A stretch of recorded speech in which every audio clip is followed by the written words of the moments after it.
Muy buenas noches amigos, bendiciones, saludos. Buenas noches, buenos días, buenas madrugadas, buenas tardes, dependiendo de la hora que me estén viendo. Es una bendición aquí estarles saludando y acompañándolos, siempre con la ayuda del Señor, para continuar un tema que veníamos tocando desde la semana pasada, que es el tema sobre, Jesús existió, con argumentos ahí, como que comprobando lo que es la existencia de nuestro Señor Jesucristo, evidencia histórica, tanto bíblica como extrabíblica, y bueno, ahí pudimos ver varias evidencias de cómo se confirma la existencia de Jesús, de su muerte, la causa de su muerte que fue la crucifixión y todo, y vamos a esperar un momento para que se vayan conectando las personas. Ahí les envío un saludo a cada uno de ustedes y vamos a ir esperando que se vayan conectando ahí las personas para que podamos continuar con este tema. Y vemos ahí, vamos a ver quiénes se van conectando. Es un tema bastante interesante que más que todo el objetivo de esta enseñanza ha sido que los cristianos tengan una herramienta para poder defender su fe. Pues la gran mayoría, o sea, creemos que Jesús murió y resucitó, pero la gran mayoría no tiene argumentos de cómo defender esa fe, cuando se los cuestionan. Y mi objetivo en este caso es poder proporcionar herramientas, tanto históricas, historiografía y cosas así, para que los cristianos puedan defender, tener argumentos del por qué creen lo que creen, del por qué creen que Jesús resucitó, del por qué creen que Jesús murió en la cruz. Y por ende, si todo esto es cierto, quiere decir que el cristianismo es cierto y todo lo que está escrito. Bueno, ya se han conectado varios, entonces vamos a proseguir con el tema. Como les decía anteriormente, nada más para hacer un resumen de lo que hemos visto, el tema es acerca de la existencia de Jesús históricamente, este, cómo a través de, tanto a través de los evangelios como documentos extrabíblicos, hemos podido ver cómo Jesús, es un personaje histórico comprobado. Incluso personas que no formaron parte de la Biblia, pero son historiadores, confirman la existencia de Jesús e incluso confirman la manera de la muerte de Jesús, que fue la crucifixión. Tenemos como por ejemplo personas como Cornelio Tácito, este senador romano. Nombramos también a personas como Flavio Josefo, historiador judío, o documentos extrabíblicos como el Talmud judío, historiadores o satíricos como Luciano Samosata, Mará Serapión, Pilino el Joven, e incluso dos testimonios de lo que es Talo y Plegón de Tralles, que hablan acerca de la época de Jesús, donde hubo un gran eclipse y aproximadamente en el mismo año que se cree que Jesús fue crucificado. Se habla de un gran eclipse y y aparte de ese eclipse se habla también de un terremoto que hubo en las regiones de Judea y todo, que causó destrucción en algunos lados. Entonces vemos cómo tanto bíblica y extrabíblicamente podemos corroborar lo que es la historia, bueno, la historia de Jesús, su existencia históricamente hablando y su causa de muerte, que fue la muerte de cruz, porque muchas gentes incluso niegan que Jesús haya muerto en la cruz. Por ejemplo, los musulmanes, el Corán, niega que Jesús haya sido muerto en la cruz. Cuando vemos los documentos historiográficos que comprueban que Jesús murió en la cruz. Vimos varios argumentos también, por ejemplo, los apóstoles que aseguraron ver a Jesús después de muerto, lo vieron resucitado, y cómo los apóstoles ni uno solo se retractó de lo que vieron. Ninguna de las personas se retractó, de las que les apareció a Jesús, se retractó de haber visto a Jesús resucitado. a pesar de la persecución, a pesar de las amenazas de muerte, vemos que ni un solo caso de las personas que hayan visto a Jesús resucitado se retractó de lo que dijo, sino al contrario, ellos murieron por esa causa, murieron por la verdad. Este, y como decía la semana anterior, hay gente que muere por una mentira, pero creyendo que es verdad. Por ejemplo, en el caso de los musulmanes, esos suicidas que mueren al nombre de Alá y todo, y usted me dirá, sí, pero es que ellos murieron por una mentira. Pero sí, en el caso de los musulmanes, aunque mueren por una mentira, ellos mueren creyendo que esa mentira es una verdad. O sea, un musulmán de estos extremistas, no estoy diciendo que todos los musulmanes son así, sino me refiero a los extremistas. Ellos mueren, explotan pensando que lo que están haciendo es por una verdad. Ellos no mueren sabiendo que eso es una mentira, porque es prácticamente imposible que una persona muera por una mentira sabiendo que es mentira. Entonces, digamos, uno de los argumentos también fue que si los apóstoles hubieran inventado la historia de la resurrección, por lo menos uno se hubiera retractado, porque si saben que es una mentira o si hubieran sabido que es una mentira, por lo menos uno de los apóstoles se hubiera retractado diciendo, no, mira, es que nosotros inventamos esta historia y no sucedió así, ni uno solo, como les decía anteriormente. Bueno, vamos a ver el segundo hecho, que es a través, que es la conversión del apóstol Pablo, Saulo de Tarso. Este es otro hecho que refuerza la historicidad de Jesús. ¿Por qué? Porque esto es un testimonio vergonzoso, lo que se llama testimonio vergonzoso. ¿Por qué? Porque Pablo fue un perseguidor de los cristianos. En ese momento se les llamaban los del camino, los nazarenos. Entonces, Pablo admite, por ejemplo, en Filipenses 3:6, que él fue un perseguidor de la iglesia. Entonces, esto más bien refuerza la historicidad de Jesús. ¿Por qué? Porque si esto hubiera sido inventado por los apóstoles o algo así, una persona que era enemiga de la fe, enemiga del cristianismo, jamás hubiera tenido una conversión de este tipo, de hacer un giro de 180 grados, de pasar a ser un perseguidor de los cristianos a llegar a convertirse en uno. Una conversión así tan extrema solo pudo haber sucedido en una persona que verdaderamente tuvo una experiencia extraordinaria, eh, como en el caso de Pablo, esa experiencia extraordinaria que tuvo camino a Damasco, este, donde iba de camino a Damasco y se le apareció Jesús ahí. Y Pablo lo que iba era ir a cazar a cristianos prácticamente allá en Damasco. Ya tenía la autorización de los altos jerarcas del judaísmo y todo para ir a apresar a cristianos fuera de Israel.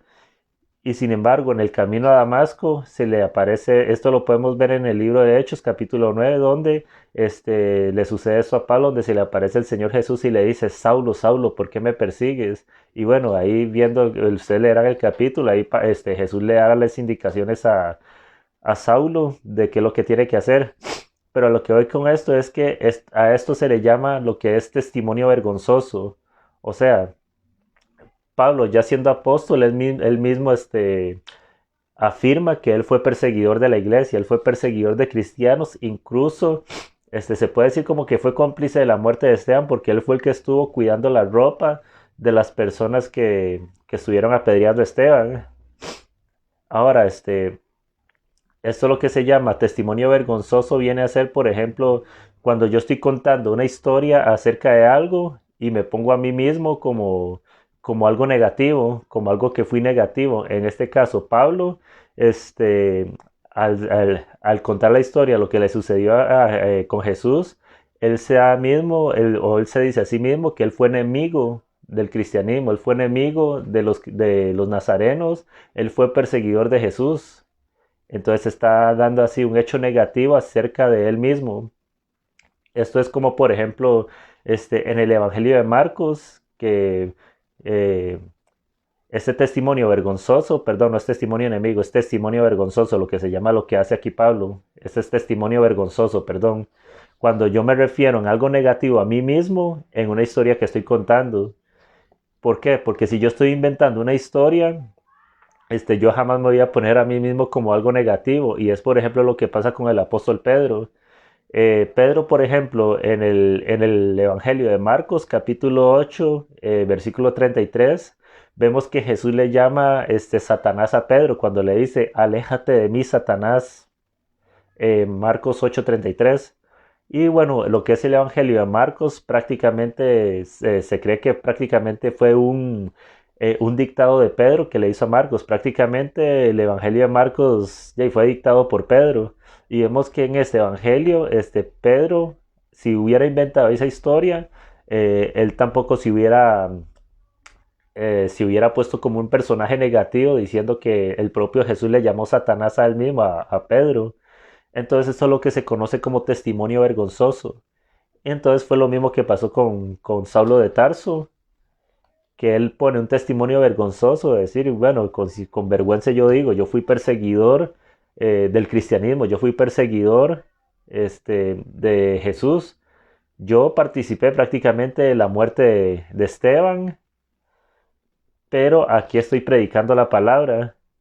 Entonces, esto no tuvo que haber sido un invento de los apóstoles ni nada, porque alguien siendo tan extremista, tan celoso de la Torá como lo fue Pablo, para que tuviera un cambio así radical de 180 grados, es porque verdaderamente tuvo que haberle pasado algo, y ese algo fue ahí en el camino a Damasco cuando él conoció al Señor Jesucristo y tuvo esa conversión radical, porque lo que le pasó a Pablo fue una conversión totalmente radical, ese cambio. Por ejemplo, ya, y Pablo afirma haber visto a Jesús resucitado. Lo vemos, como decía, en el capítulo 9 de Hechos, o también en 1 Corintios 15, cuando viene, Pablo dice que Jesús se le apareció primero a los apóstoles, se le apareció a 500 personas, se le apareció a Santiago y se le apareció por último a él. Entonces él relata cómo Jesús se le apareció resucitado. Ahora, además de eso, Pablo también sufrió torturas al igual que los demás apóstoles. Y en ningún momento vemos a Pablo que se haya retractado ni nada, sino más bien él padeció de cárcel varias veces. Hay varias cartas que Pablo escribió desde la cárcel. Si no me equivoco, son cuatro. Cuatro cartas que Pablo escribe desde la cárcel, y él incluso habla del gozo estando encerrado. Él habla del gozo, que tenemos que estar gozosos, dice el apóstol Pablo, y esa frase él la escribió desde una cárcel, o el famoso versículo de Filipenses 4:13, que dice, todo lo puedo en Cristo que me fortalece. Esa frase muchos cristianos la usan sin meditar lo que realmente significa esa frase, todo lo puedo en Cristo que me fortalece. ¿Por qué? Porque Pablo escribió esa frase desde la cárcel. Sufrió torturas, sufrió flagelación y todo, y Pablo no se retractó de nada, y eso quiere decir que de verdad él tuvo que haber visto algo, tuvo que haber sucedido algo verdaderamente para que Pablo aceptara sufrir todos estos castigos. Pablo se convirtió aproximadamente de 2 a 3 años después de la crucifixión, y no pudo haber hablado. El credo que yo les cuento ahorita es el credo que viene en 1 Corintios 15, del 3 al 9. Este credo, ahí es donde Pablo habla de que Jesús murió, resucitó, se le apareció a los apóstoles y así. Este credo, en 1 Corintios se cree que se escribió como aproximadamente entre el año 54 y 56 después de Cristo, pero Pablo se convirtió aproximadamente de 2 a 3 años después. Entonces, este credo, esto Pablo lo vivió, este credo Pablo lo recibió prácticamente entre aproximadamente unos 3 años, máximo 3 años después de la crucifixión. ¿Y por qué decimos esto? Porque vemos aquí, por ejemplo, en Gálatas, capítulo 1, versículo 15 al 20 dice, Gálatas 15 capítulo 1, 15 al 20 dice, pero cuando agradó a Dios, que me apartó desde el vientre de mi madre, me llamó por su gracia revelar a su Hijo en mí, para que yo predicase, o más bien para que yo le predicase entre los gentiles. No consulté enseguida con carne y sangre, ni subí a Jerusalén a los apóstoles antes que yo, sino que fui a Arabia y volví de nuevo a Damasco. Y ojo aquí lo que dice, y después, pasados 3 años, subí a Jerusalén para ver a Pedro y permanecí con él 15 días, pero no vi a ningún otro de los apóstoles, sino a Jacobo, el hermano del Señor. Dice, en eso que os escribo que aquí en adelante, delante de Dios, que no miento.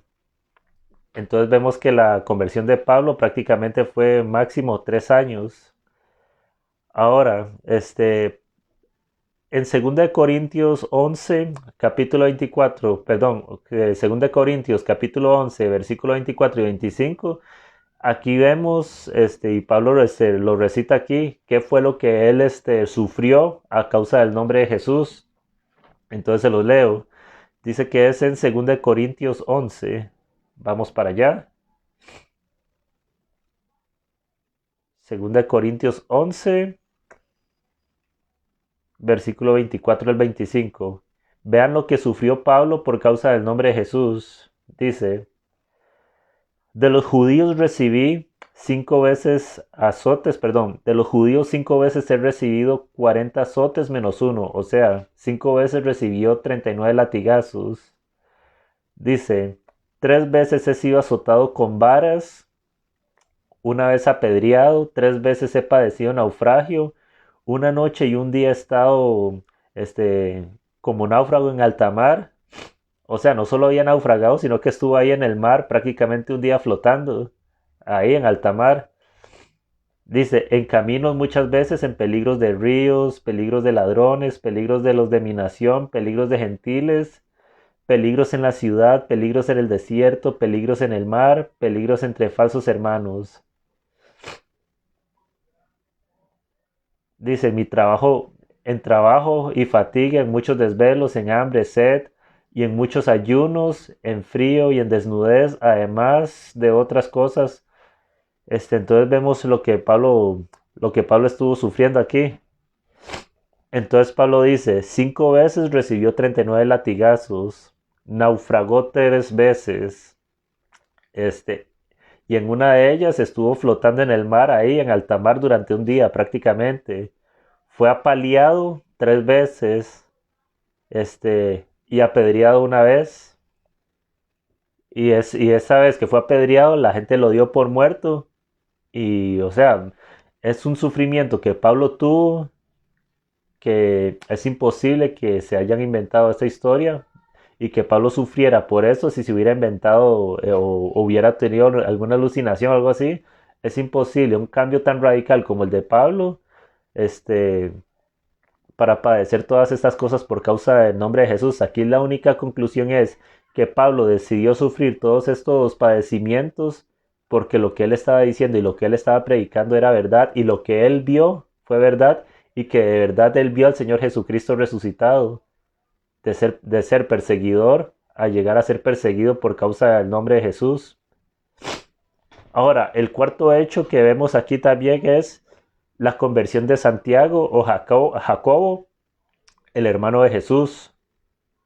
¿Por qué? Porque Jacobo era hermano de Jesús y hermano de carne. Aquí es donde puede entrar la controversia con los amigos católicos que aseguran que María no tuvo más hijos y cosas así. Y bueno, eso lo podemos discutir en otro tema. La cuestión es que en historia y cosas así, bíblicas y extrabíblicas, podemos ver que Jesús tuvo medios hermanos, hijos nacidos tanto de la unión de José y María. Jesús tuvo esos medios hermanos y Santiago, Jacobo fue uno de ellos. Y Jacobo, hermano de Jesús, en un principio él no creía en él. Y de hecho eso lo vemos, por ejemplo, en el Evangelio de Juan, capítulo 7 versículo 5. Dice, porque ni aun sus hermanos creían en él. Entonces ahí se está refiriendo a los hermanos de Jesús que no creían en él. Y entre esos hermanos, bueno, prácticamente la familia de Jesús no creía en él, los hermanos, y entre esos estaba Santiago, su hermano. Pero vemos, por ejemplo, en 1 Corintios 15, y se los voy a leer. 1 Corintios 15 del 6 al 7 dice, después apareció a más de 500 hermanos a la vez, de los cuales muchos viven aún y a otros ya duermen. Y dice el versículo 7, después apareció a Jacobo, Santiago, después a todos los apóstoles y al último de todos, como un abortivo, me apareció a mí. Eso es Pablo hablando, pero vemos que en el versículo 7 dice, y apareció a Jacobo, y después a todos los apóstoles. Entonces es a partir de que Jesús se le aparece a su hermano Jacobo, donde Jacobo empieza a creer, e incluso este Jacobo fue líder de la iglesia de Jerusalén, llegó a ser líder de la iglesia de Jerusalén, y es el mismo Santiago del que hoy tenemos la epístola o la carta en la Biblia, la carta de Santiago. Este, entonces vemos aquí otra persona que siendo escéptica, que en un principio no creyó, vemos que de un pronto a otro hay un cambio radical de ser incrédulo a pasar a ser líder prácticamente de la iglesia en Jerusalén. Entonces este es otro hecho que da fuerza y comprueba lo que es la existencia de Jesús y su resurrección.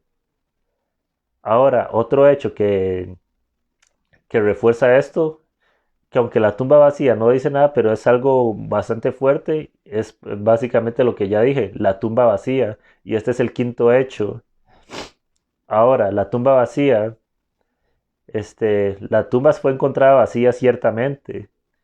Y tenemos, por ejemplo, el testimonio de las mujeres que afirmando que lo vieron, que vieron la tumba vacía. O sea, las mujeres, las primeras en encontrar la tumba vacía fueron, las mujeres. Y esto también se le llama como un hecho vergonzoso, o hecho vergonzoso no, testimonio vergonzoso. El hecho de que las primeras en encontrar la tumba vacía fueran las mujeres. ¿Por qué? Porque en el contexto histórico, las mujeres en esa época, la opinión de la mujer tenía poco peso, sino nulo. Entonces, si alguien hubiera querido inventar la historia de la resurrección, si los apóstoles hubieran querido inventar la historia de la resurrección, jamás hubieran utilizado a mujeres para que dieran el testimonio de que encontraron la tumba vacía y más que fueron las primeras en ver a Jesús resucitado. Entonces, esto refuerza aún más el hecho de que Jesús resucitó, de que se encontró la tumba vacía. ¿Por qué?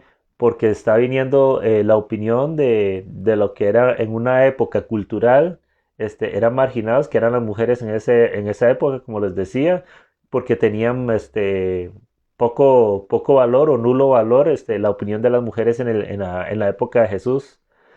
Ahora, otro hecho también es que la tumba vacía, los judíos nunca negaron la tumba vacía.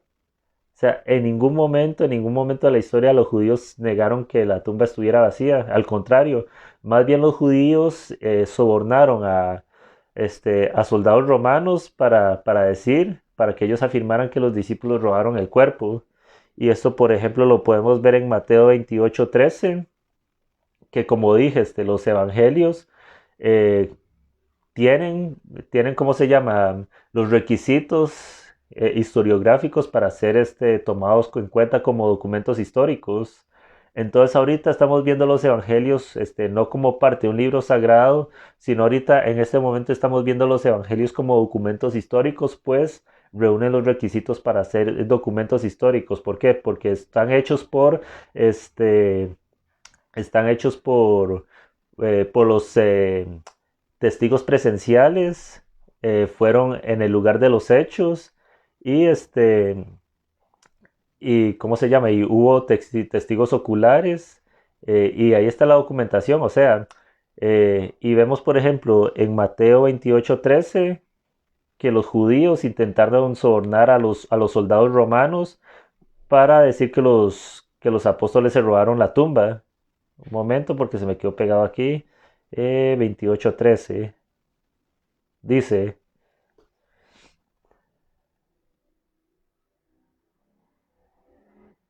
bueno, vamos a partir del versículo 12, dice, y reunidos con los ancianos y habido consejo, dieron mucho dinero a los soldados, aquí se refiere a los soldados que estaban custodiando la tumba de Jesús, dice el versículo 13, diciendo, Decid vosotros, sus discípulos vinieron de noche y lo hurtaron, refiriéndose al cuerpo de Jesús, estando nosotros dormidos. Y si esto lo oyere el gobernador, nosotros le persuadiremos y os pondremos a salvo. Y los soldados, ellos tomando el dinero, hicieron como se les había instruido. Y este dicho se ha divulgado entre los judíos hasta el día de hoy. O sea, los altos mandos del judaísmo en esa época, sobornaron a los soldados que estaban custodiando la tumba de Jesús para decir que los discípulos, los apóstoles, habían robado el cuerpo de Jesús y que divulgaran esa información. Y ellos lo hicieron así, e incluso, bueno, mucha parte del judaísmo cree eso, que el cuerpo de Jesús fue robado. Este, Ahora, otro hecho es que esto sucedió en Jerusalén y eso es un argumento muy fuerte porque el hablar de la resurrección de Jesús, si hubiera sido una especie de leyenda o cosas así, hubieran ido, qué sé yo, a Siria, a Grecia o cosas así, a hablar de la resurrección de Jesús e inventarse la historia en otro país, pero no. El cristianismo nació ahí en Jerusalén, ¿por qué? Porque fue el lugar de los hechos y al ser en el lugar de los hechos, esto comprueba y refuerza de que lo que sucedió con Jesús, la resurrección y todo, fue un hecho cierto.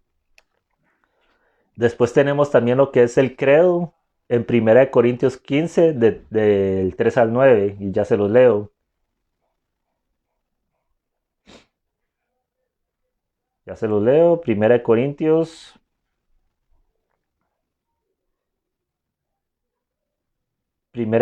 15, del 3 al 9. Dice, y este es Pablo hablando de lo que es lo que sucedió con Jesús, y dice, porque primeramente os he enseñado lo que asimismo recibí, que Cristo murió por nuestros pecados, conforme a las Escrituras, y que fue sepultado y que resucitó al tercer día, conforme a las Escrituras, y que apareció primero a Cefas, que es Pedro, después a los 12, después apareció a más de 500 hermanos a la vez, de los cuales muchos viven aún y otros ya duermen. Después apareció a Jacobo, después a los apóstoles, y de último de todos, como un abortivo, me apareció a mí, porque yo soy el más pequeño de los apóstoles, que no soy digno de ser llamado apóstol, porque perseguí a la iglesia de Dios.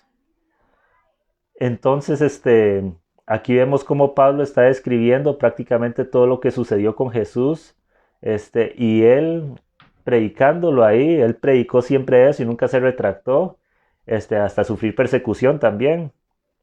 Ahora, hay un hecho ahí, un documento más bien llamado, que esto le podemos llamar testimonio enemigo, y este sí es testimonio enemigo. ¿Por qué? Porque es un documento llamado el Toledo Yeshu, que es un documento sumamente blasfemo, la verdad, de parte de los judíos.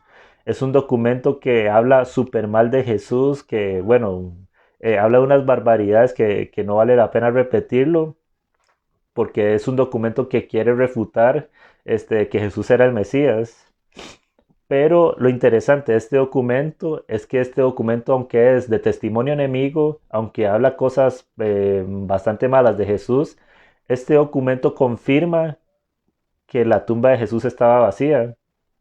Básicamente este documento lo que dice es que los discípulos, como les contaba anteriormente, los discípulos llegaron y se robaron el cuerpo de Jesús y cosas así, pero lo interesante es que este documento, en lugar de decir que la tumba, que ahí está el cuerpo de Jesús y cosas así, no, más bien este documento confirma que la tumba estaba vacía.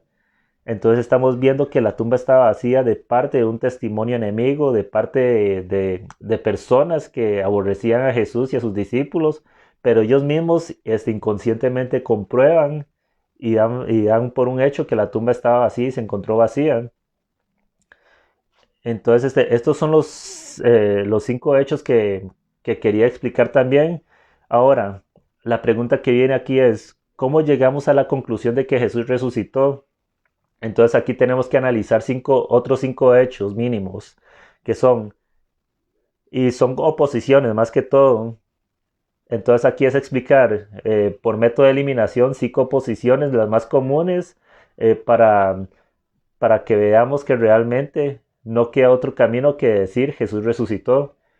Digamos, las primeras objeciones que podemos encontrar son, por ejemplo, que todo esto fue una leyenda, que los apóstoles y los que vieron a Jesús fueron, lo que sufrieron fueron alucinaciones, que realmente el cadáver de Jesús haya sido robado, que haya sido que hayan ido a la tumba equivocada y que por eso la tumba estaba vacía, que fue una muerte aparente de Jesús, o sea, que Jesús realmente no murió, sino que quedó herido y se levantó y se recuperó y se inventó esto de la resurrección, que fue una resurrección espiritual y no una resurrección física, que Jesús tenía un hermano gemelo, ese es otro argumento que suelen usar, no es muy conocido, pero es un argumento ahí que suelen usar también.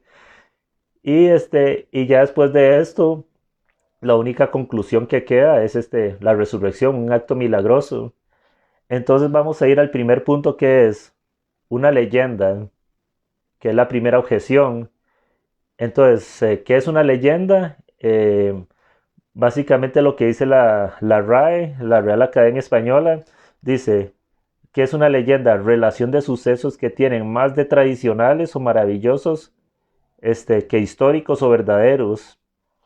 Ahora, ¿cuáles son los problemas de esta hipótesis que da muchas personas en contra de la resurrección de Jesús? Decir, no, es que eso que pasó ahí fue una leyenda y cosas así. Bueno, el primer hecho en contra de este argumento es que no había suficiente tiempo para crearse una leyenda. ¿Por qué? Porque una leyenda generalmente requiere de generaciones para irse haciendo famosa esta leyenda. Entonces, para esta época, primero los discípulos de Jesús, los apóstoles tuvieron que estar con Jesús antes de su muerte de 3 a 4 años, máximo 4 años. Entonces es un tiempo totalmente insuficiente para que se crea una leyenda. Ahora, para crearse con una leyenda, como les decía, tiene que pasar años, incluso generaciones, para que esta leyenda se refuerce. Pero los apóstoles y los discípulos de Jesús, después de la muerte de Jesús, muy rápidamente afirmaron que Jesús resucitó. O sea, jamás pudo haberse creado una leyenda. ¿Por qué? Porque después, 3 días después de la crucifixión, o sea, los apóstoles se dieron cuenta que Jesús resucitó e inmediatamente prácticamente fueron a anunciar la resurrección de Jesús. O sea, es imposible que se cree una leyenda de esa manera. Se empezó a formar esto muy rápido. Ahora, si esto fuera una leyenda, este, personas, digamos, escépticas como Pablo y el hermano de Jesús, Santiago, este, ya no se habrían convertido. ¿Por qué?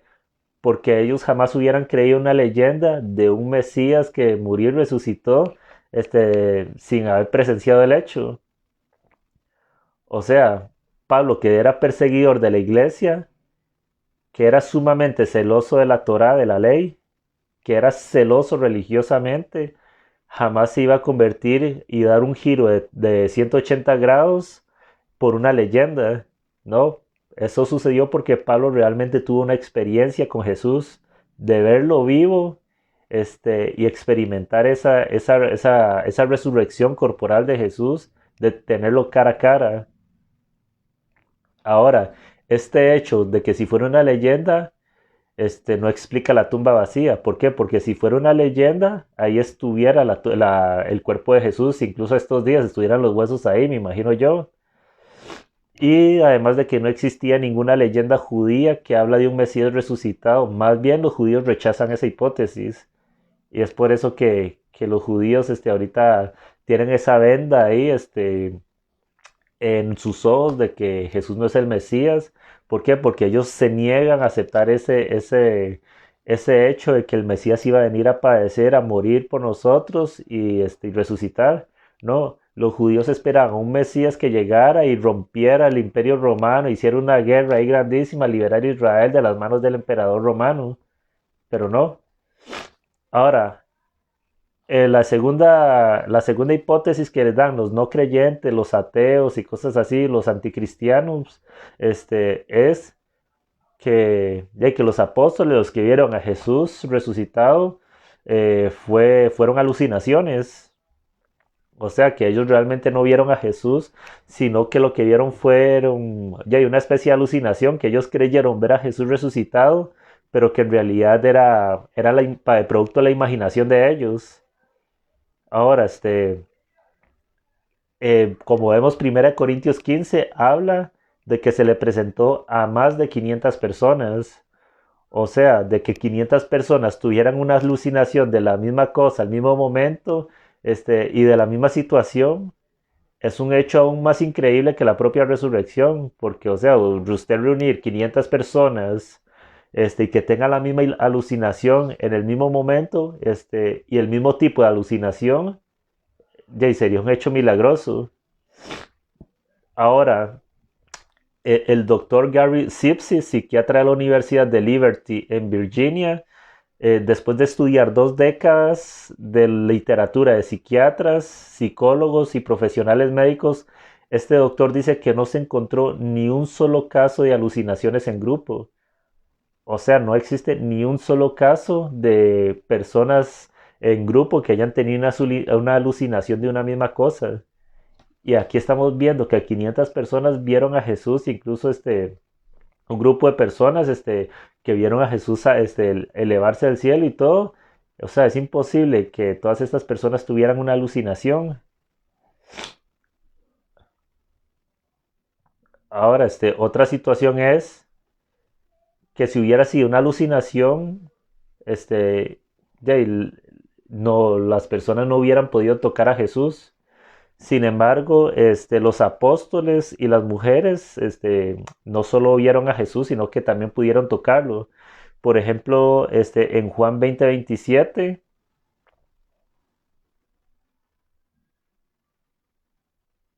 Juan 20:27 dice,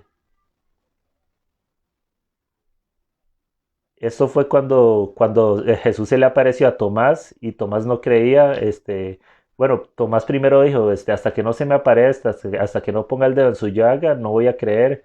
Entonces, 8 días después, Jesús se le aparece a Tomás y dice el versículo 27 en Juan 20, dice, luego dijo a Tomás, hablando Jesús, ponga aquí tu dedo y mira mis manos, acerca tu mano y métela en mi costado y no seas incrédulo sino creyente. Y ahí es donde Tomás dice, Señor mío y Dios mío. Después tenemos también en Juan 21:15,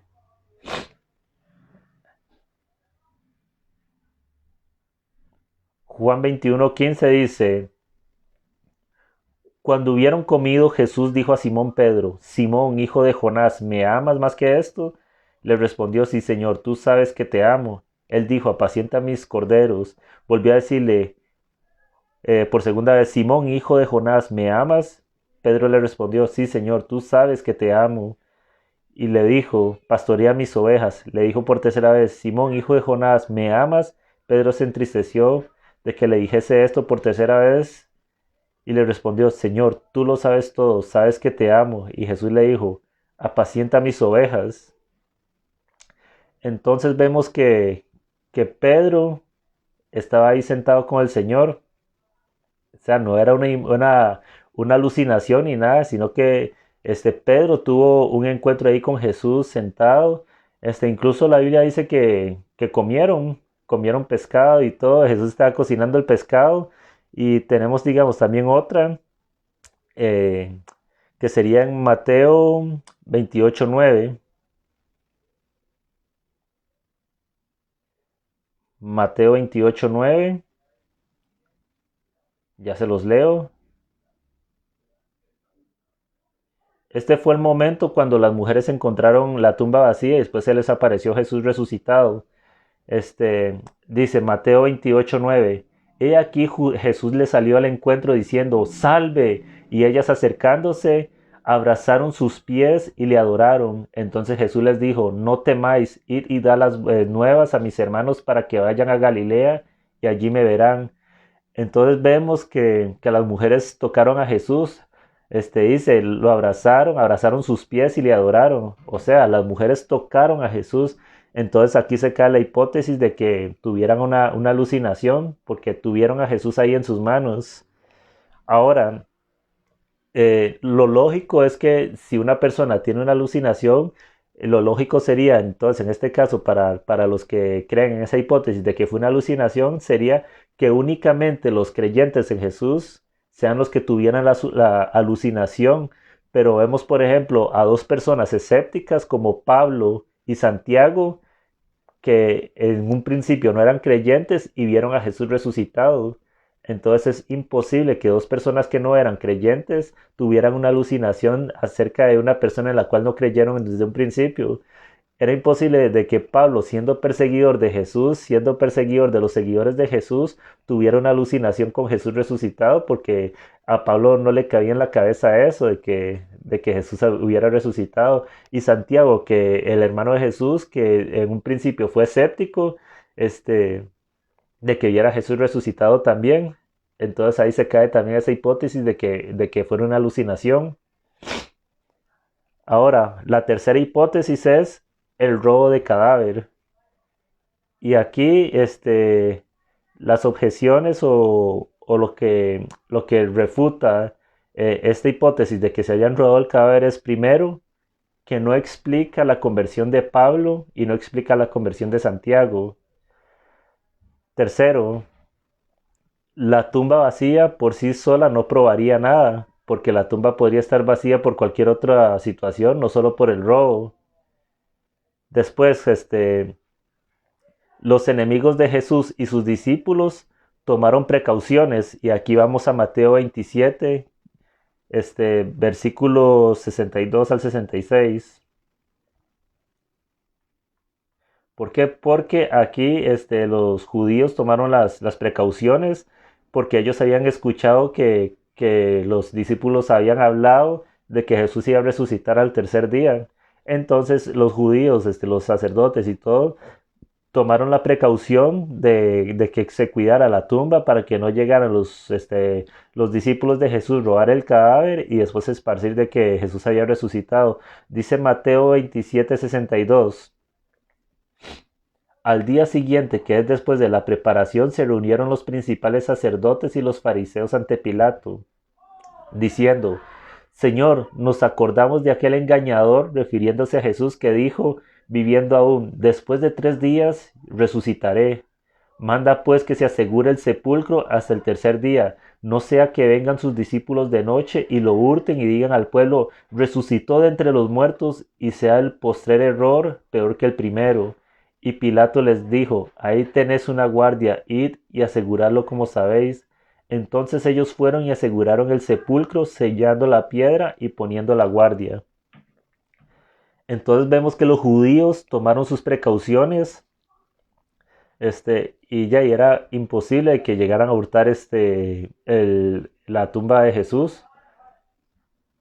¿Por qué? Porque ya estaba asegurada. Ahora, si los apóstoles hubieran robado el cadáver, ellos mismos sabían que eso era demasiado arriesgado. ¿Por qué? Primero, porque profanar una tumba era un delito sumamente grave para la época. Incluso el Imperio Romano condenaba eso. Entonces, también los discípulos, si hubieran querido robar el cadáver de Jesús, ellos se arriesgaban de que corrían, valga la redundancia, ese riesgo de morir por una mentira. ¿Por qué? Porque ellos iban a robar el cadáver según los escépticos, de que iban a robar el cadáver y después iban a esparcir la teoría que Jesús había resucitado y ya y que lo que se iban a ganar los apóstoles inventando eso era que iban a morir aún así. Entonces suena ilógico que los apóstoles fueran a robarse el cadáver para esparcir el rumor de que Jesús resucitó para que ellos terminaran muriendo por esa causa. O sea, es imposible prácticamente de que alguien, sabiendo que una mentira es mentira, muera por esa mentira. Entonces eso hace que se caiga también la hipótesis del robo del cadáver. Ahora, la cuarta objeción de los no creyentes es que ella y probablemente se hayan equivocado de tumba y que por eso encontraron la tumba vacía porque las mujeres y los discípulos y todos encontraron una tumba vacía, pero que no era la tumba de Jesús, sino que era la tumba de otra persona, que no había nadie ahí. Entonces, y que por eso encontraron la tumba vacía. Este, entonces, las refutaciones o lo que hace caer esta hipótesis es primero que los que estaban en contra de Jesús, los fariseos, los sacerdotes, los no creyentes, etcétera, o sea, pudieron haber ido a la tumba correcta y mostrar el cadáver de Jesús y ya, con eso se hubiera terminado toda la discusión, pero sin embargo, nunca hicieron eso. Después, esto no explica las apariciones post-mortem de Jesús. Hablo de las apariciones a las 500 personas, a Pedro, a los apóstoles, a Pablo. Entonces, eso no explica las apariciones post-mortem, la tumba equivocada. Porque si hubiera sido una tumba equivocada y hubiera quedado el cadáver de Jesús y nunca se le hubiera aparecido a las personas, nunca se le hubiera aparecido resucitado a nadie. Después tampoco explica las conversiones de Pablo y Santiago, como decía desde el principio, que ellos eran escépticos. Pablo, perseguidor de los cristianos, y Santiago, que en un principio no creía en Jesús, como lo decía el Evangelio de Juan. Después la tumba era de José de Arimatea. O sea, era imposible que José de Arimatea no supiera dónde quedaba su propia tumba, porque José de Arimatea había construido esa tumba para sí mismo, para cuando él muriera. Entonces sería prácticamente imposible que José de Arimatea no supiera dónde estuviera su propia tumba. Además de que José de Arimatea era parte del Sanedrín y muy probablemente los miembros del Sanedrín también iban a saber dónde José de Arimatea tenía la tumba. Entonces hace la hipótesis esta demasiado débil. Prácticamente la tumba. Y otra cuestión es que las mujeres, después de la crucifixión, estuvieron, en el momento en que Jesús fue sepultado. Entonces, y yo me imagino que también tuvo que haber más gente. ¿Por qué? Porque la piedra que está en la puerta de la tumba de Jesús, a la entrada, se cree que esa piedra podía pesar aproximadamente 2 toneladas. Entonces, obviamente, en el día de la sepultura de Jesús tuvo que haber más gente para poder mover esa piedra. Y las mujeres que estuvieron presentes ahí en la tumba, prácticamente sería imposible de que a ellas en 3 días se les olvidara dónde quedaba la tumba de Jesús. Y aunque a ellas se les hubiera olvidado, ya ahí teníamos a José Arimatea y ya ahí tendría que haber un grupo de personas que ayudaron a mover esa piedra tan grande, de casi 2 toneladas. Entonces es prácticamente imposible de que se les haya olvidado dónde quedaba la tumba de Jesús.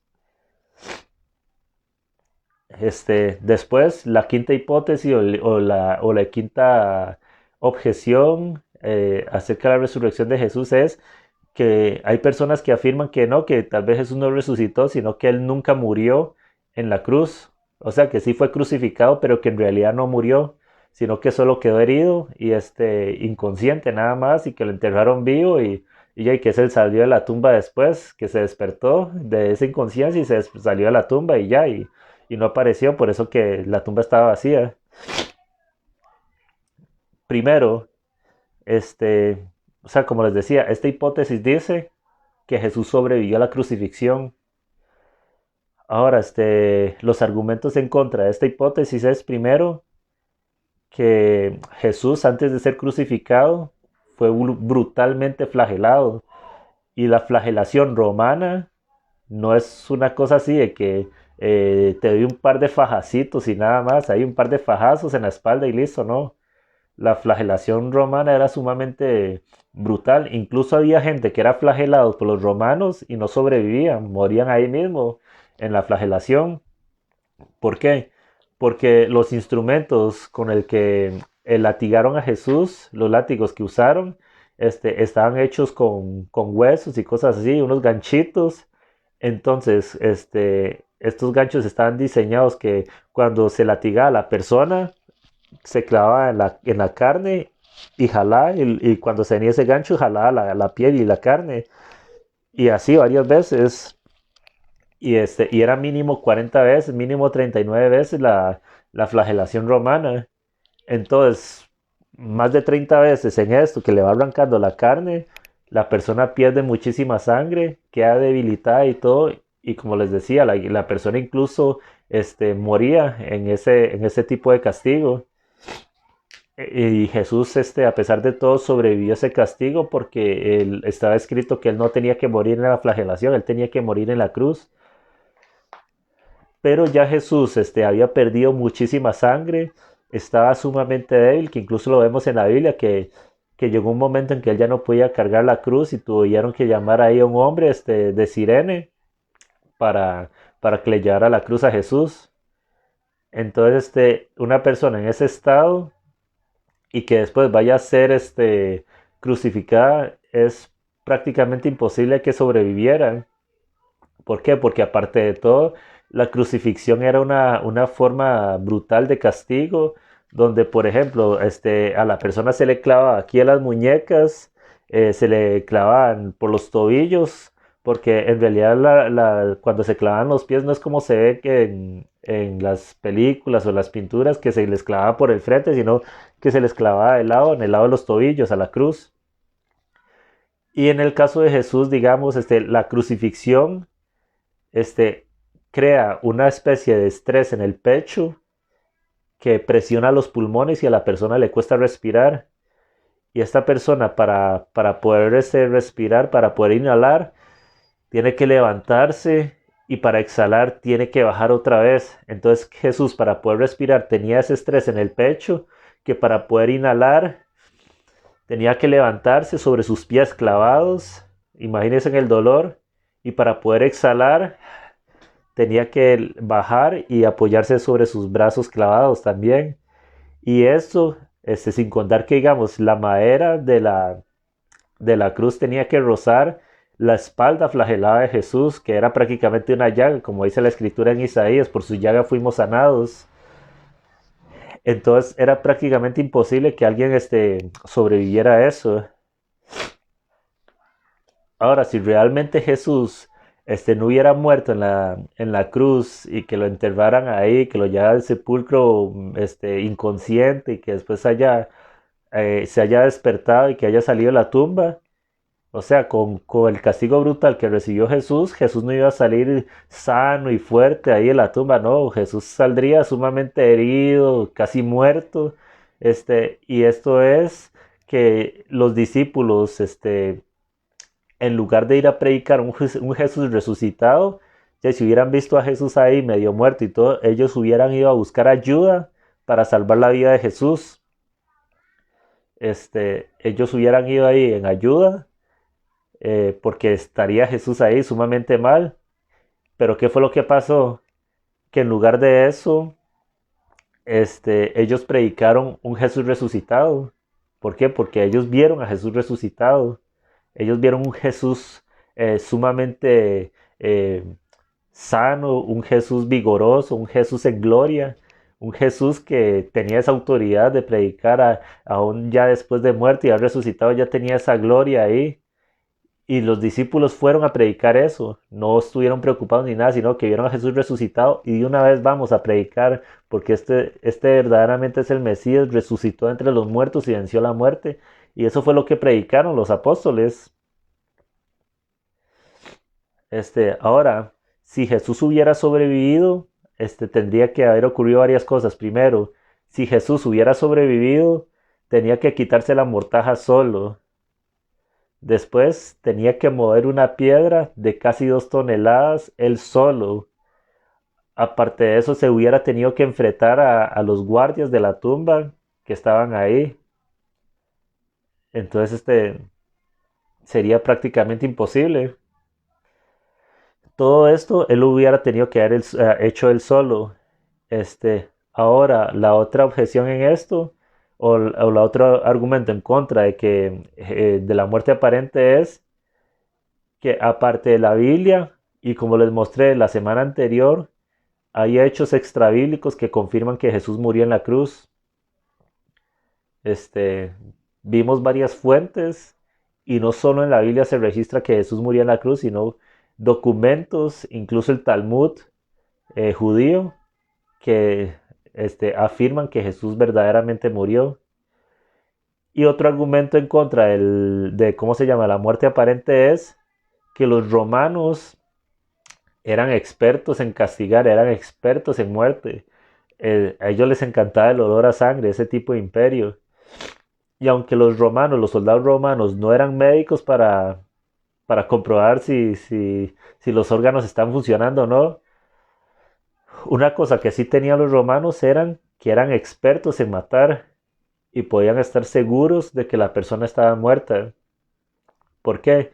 Porque en el Imperio Romano, si un soldado que ejecutaba una pena de muerte y la persona prisionera sobrevivía, entonces el soldado romano tenía que pagar con su vida este, el error que cometió al dejar vivo a un condenado.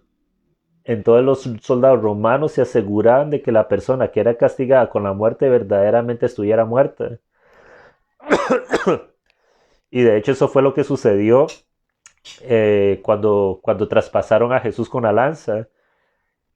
Los romanos traspasaron a Jesús con la lanza precisamente para asegurarse que Jesús estuviera muerto. Y aquí viene el otro argumento eh, que refuta esta teoría que Jesús haya sobrevivido a la crucifixión, y es que cuando a Jesús le clavan la lanza, bota lo que es agua y sangre. Y esos son consecuencias ¿cómo se llama? De un derrame pericárdico que es sumamente mortal. El derrame pericárdico es cuando la médula del corazón se inflama, este, y se llena de agua. Entonces, los romanos al clavar la lanza a Jesús, lo que derrama es esa agua del corazón, de esa membrana pericárdica. Ahora, otra hipótesis que tienen los no creyentes, y ya casi vamos a ir cerrando porque ya es bastante tarde, es la resurrección espiritual.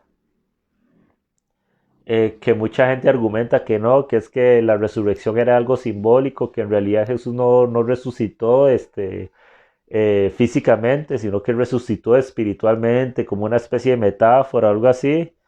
Y aquí hay varias objeciones o varios argumentos en contra de la resurrección espiritual, y es, por ejemplo, la que ya mencionamos en una de las hipótesis, que es que Tomás pudo tocar a Jesús físicamente. Entonces no fue una resurrección espiritual.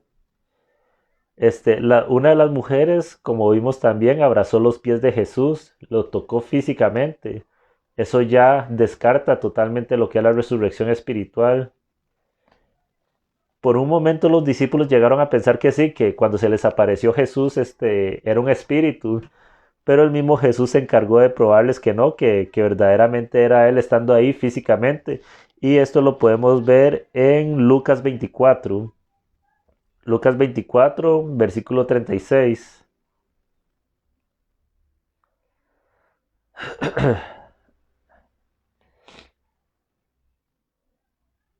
Dice, mientras ellos aún hablaban de estas cosas, Jesús se puso en medio de ellos y les dijo, paz a vosotros.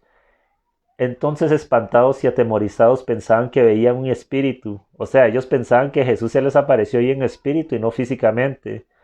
Pero él les dijo, refiriéndose a Jesús, ¿por qué estáis turbados si vienen a vuestro corazón estos pensamientos?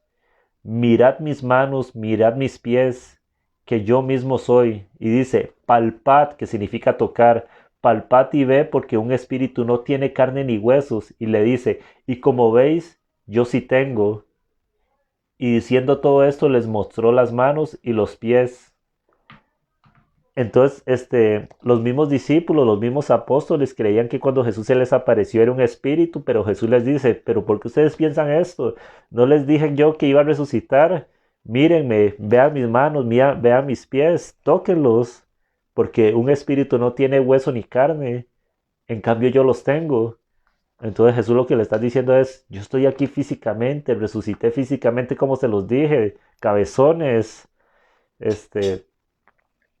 Y otro argumento que intentan usar los incrédulos los escépticos, y esta es una teoría que es muy poco conocida y de hecho es tomada de un libro agnóstico, perdón, agnóstico no, un libro apócrifo de los gnósticos, y es la teoría que Jesús tenía un hermano gemelo.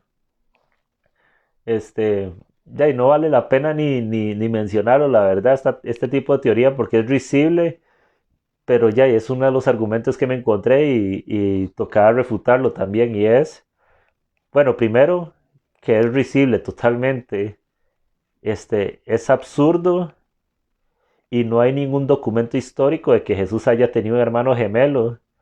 O sea, el único documento que habla de eso es un documento, un evangelio apócrifo gnóstico que se llama el Evangelio Tomás, que ni siquiera es válido, la verdad.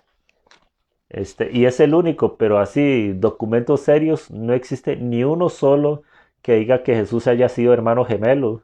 Absolutamente ninguno. Ahora, sería sumamente absurdo, y perdón por la palabra, sumamente tonto de que ya hay dos hermanos gemelos se pongan de acuerdo y que digan, mira, eh, yo voy a ir a predicar cosas que a la gente no le gusta y me voy a dejar crucificar y voy a morir para que le juguemos una broma al mundo.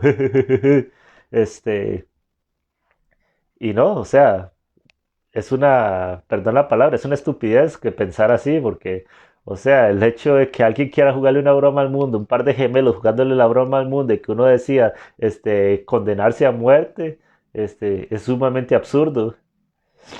Y además sería suicida para el hermano que quedara vivo. ¿Por qué? Porque esta persona puede llegar a decir, miren, resucité, ah, y de una vez van a llegar y lo van a matar también. O sea, no, es una teoría sumamente absurda. El querer dejarse matar solo por querer hacerle una broma al mundo.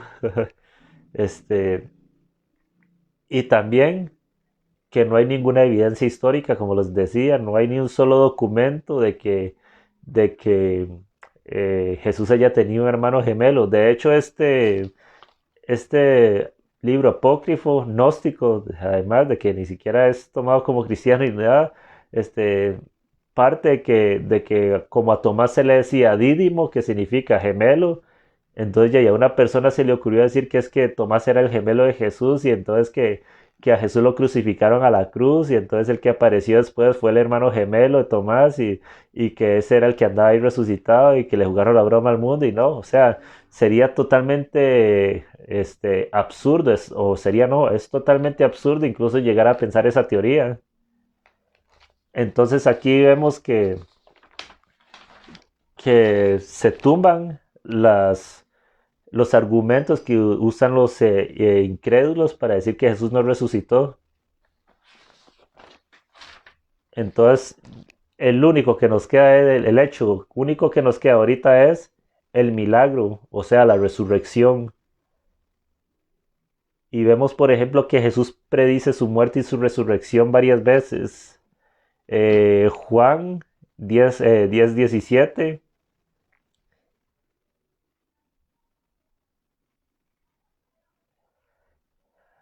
Juan 10:17 dice, por eso me ama el Padre, dice, por eso me ama el Padre, porque yo pongo mi vida para volverla a tomar. Nadie me la quita, sino que yo de mí mismo la pongo. Tengo poder para ponerla y tengo poder para volverla a tomar. Este mandamiento recibí de mi Padre. Básicamente aquí Jesús está diciendo, vea, yo vine a entregar mi vida. A mí no me van a matar.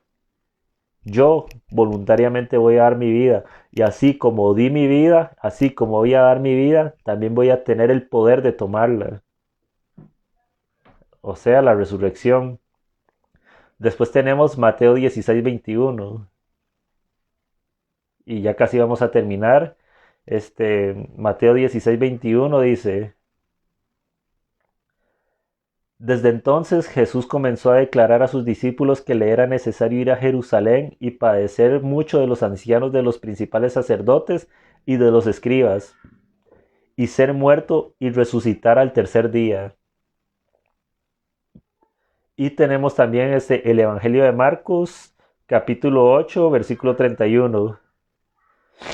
Marcos 8:31. Dice, y comenzó a enseñarles que le era necesario al Hijo del Hombre padecer mucho y ser desechado por los ancianos, por los principales sacerdotes y por los escribas, y ser muerto y resucitar después de 3 días. Entonces vemos cómo Jesús anuncia su muerte y anuncia su resurrección. Ahora, los hechos históricos están en todos los evangelios, cuando los testigos presenciales estaban ahí vivos. O sea, los escritores de los evangelios, por ejemplo, Juan, que fue el único discípulo que estuvo al pie de la cruz, tenemos ahí un testigo ocular de la muerte y un testigo ocular, el mismo testigo ocular de la resurrección. Tenemos la historia temprana, los evangelios escritos por los testigos oculares. Tenemos que los hechos sucedieron en Jerusalén y el cristianismo se expandió desde Jerusalén. O sea, no fue que a alguien se le ocurrió inventar una historia y fue allá a Turquía, a Asia Menor, a inventar la historia de la resurrección, a inventar la historia de Jesús y de ahí se expandió. No, todo se extendió desde el lugar de los hechos que fue en Jerusalén. Explica perfectamente los hechos anteriores como las conversiones de Pablo, la conversión de Santiago, y explica también perfectamente el por qué los discípulos, los apóstoles, decidieron padecer por la causa, incluso morir como mártires por la resurrección, y ninguno se retractó. Explica el crecimiento, como les decía anteriormente, explica el crecimiento del cristianismo en el lugar de los hechos en Israel. Como les decía, no fue de que alguien llegó, se inventó la historia de Jesús, fue a Asia Menor, allá a Turquía o a Grecia, habló de Jesús y allí se expandió. No, como dijo Jesús, ustedes me serán mis testigos en Judea, Samaria, en todos los confines de la tierra. O sea, desde Jerusalén, desde Jerusalén, que fue el centro, ahí se fue expandiendo el evangelio. Primero pasó por Jerusalén, Judea y Samaria, como el orden que dio Jesús. Ustedes me serán mis testigos aquí en Jerusalén, en Judea, en Samaria y en los confines de la tierra. Entonces, desde Jerusalén se extendió a Judea, de Judea a Samaria, de Samaria al resto del mundo y se extendió el cristianismo. O sea, si alguien hubiera querido inventar esa historia, se hubiera alejado del lugar de los hechos y hubiera ido a otro lugar a inventar la historia, pero no. Explica las apariciones post-mortem. O sea, solo Jesús resucitado podía aparecérsele a las personas ahí, a más de 500 personas, a los discípulos, a Pedro y a Pablo. Y lo que es el milagro de la resurrección explica perfectamente este hecho. En conclusión, al ser demostrado que Jesús existió, que murió por crucifixión y que resucitó, todo esto hace realidad todo lo que Jesús predicó. Y con eso ya termino. Como vemos, se ha demostrado que Jesús efectivamente nació, vivió, murió, resucitó.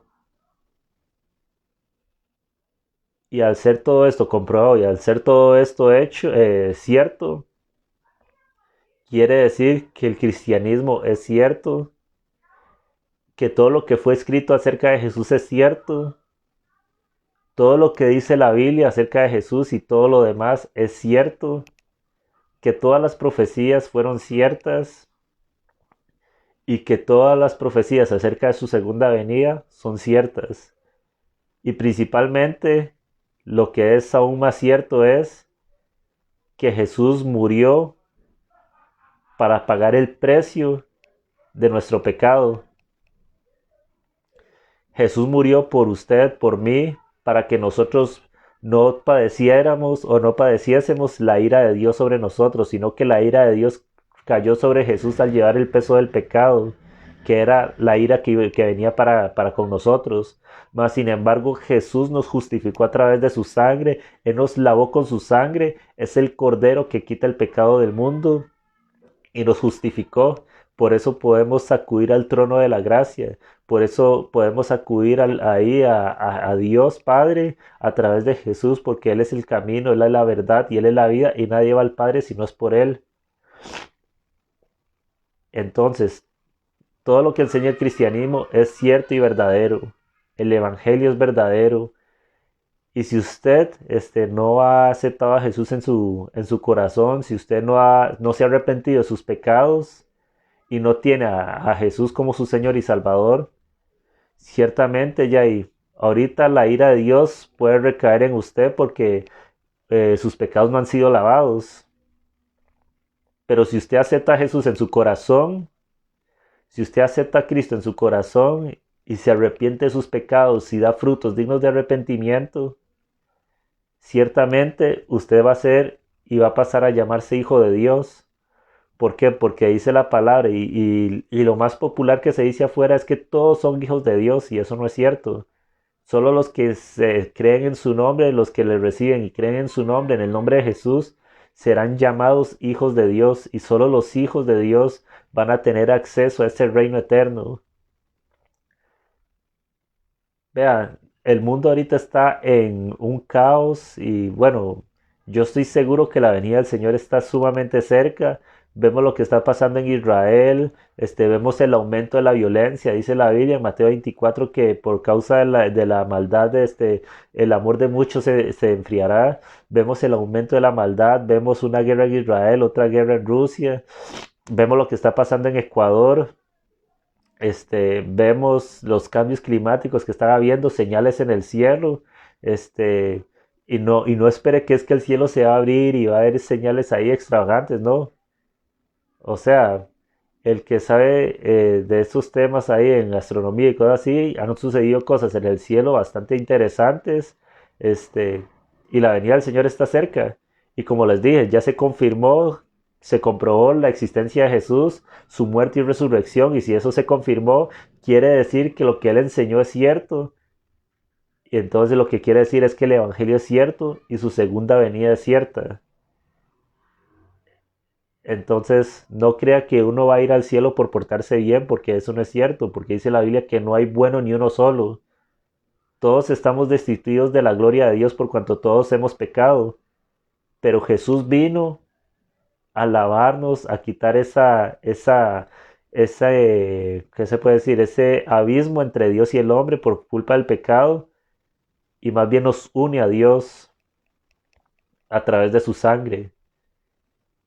Entonces, mi mensaje es, con el mismo mensaje que dio Jesús, su primer mensaje es, arrepiéntase y conviértase porque el reino de Dios ha llegado.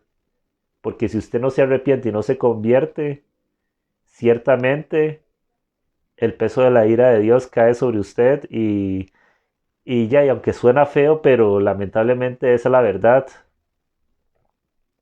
Porque Dios nos quiere salvar. Dios es un Dios de amor, pero también es un Dios justo. Y así como Dios nos ha salvado de nuestra maldad, nos ha salvado a través de su sangre, Él también va a impartir justicia sobre este mundo a los que decidieron seguir con su maldad, con el pecado. Entonces es el momento de que usted abra su corazón y le diga, Señor, yo acepto que he pecado contra ti. Yo te pido por favor que me perdones mis pecados y abro mi corazón a ti, Jesús, que me laves con tu sangre y que escribas mi nombre en el libro de la vida. Dame la fuerza para seguir en el camino y no desistir, y ser firme en la iglesia, firme en el Evangelio y firme en ti. Te doy gracias. Amén. Y ahora, el hacer una oración no significa que nació de nuevo. Tiene que dar frutos dignos de arrepentimiento, y no porque los frutos salven, sino porque el fruto es evidencia de que usted verdaderamente ha nacido de nuevo y cambiar la vida. Así que mis hermanos, con esto me despido. Bendiciones. Este, y nos vemos para la próxima enseñanza. Saludos y que pasen una feliz noche, una feliz mañana, una feliz tarde o una feliz madrugada, dependiendo de la hora que vean el video. Saludos.